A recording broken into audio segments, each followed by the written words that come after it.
तो hello friend, नमस्कार। आप सभी का फिर से स्वागत है MK बेस्ट ब्लॉग वीडियो में। अगर दोस्तों हमारी वीडियो अच्छी लगी तो प्लीज़ हमारे वीडियो को लाइक कर देना और हमारे चैनल को सब्सक्राइब कर देना। तो दोस्तों एक बहुत प्यारा सा भोजपुरी सॉन्ग लिखे हैं लोग, जो कि लग सकता है कि मार्केट में बज सकता है। और वो सॉन्ग को हम और रिपू राजधानी दोनों भाई साथ में इस सॉन्ग को लिखे हैं लोग। देख सकते हैं यहाँ पे बैठे हुए हैं रिपू राजधानी। हेलो गाइस, आप लोग कैसे हैं? हम उम्मीद करते हैं आप लोग ठीक होंगे। तो गाइस अभी देख रहे हैं सिस्टम ऑन है। अभी वीडियो मतलब गाना वीडियो शूट हुआ है और उस वीडियो को एडिट कर रहे हैं लोग, और वो वीडियो आप लोगों के साथ मतलब हम सामने दिखाएंगे लोग। तो अगर हमारे चैनल पर न्यू है तो चैनल को सब्सक्राइब एंड वीडियो को लाइक कीजिए। तो चलिए आगे चलते हैं और आगे का मतलब सब कुछ तैयार करके आपके वीडियो लेकर आ रहे हैं आप लोगों के सामने।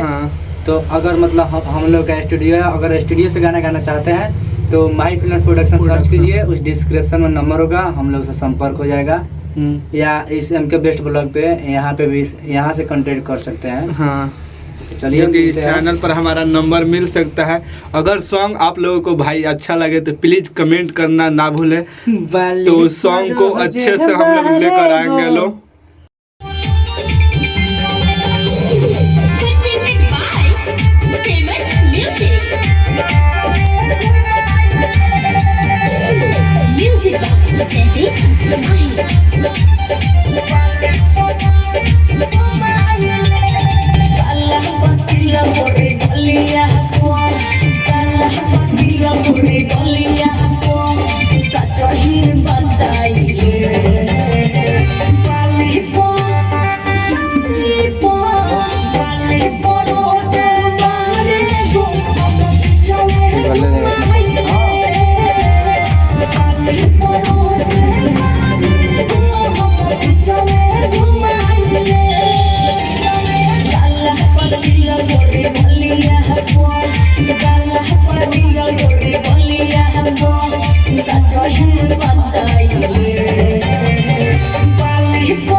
नेटवा नहीं के चलत काट ना फोनवा।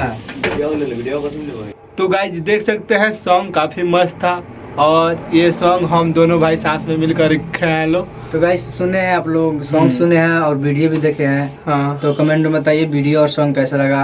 अब अगर इस तरह के सॉन्ग आगे सुनना चाहते हैं तो MK बेस्ट ब्लॉग को MK बेस्ट ब्लॉग सब्सक्राइब कीजिए और ओरिजिनल सॉन्ग भेटाएगा आपको माही फिल्म्स प्रोडक्शन चैनल पे।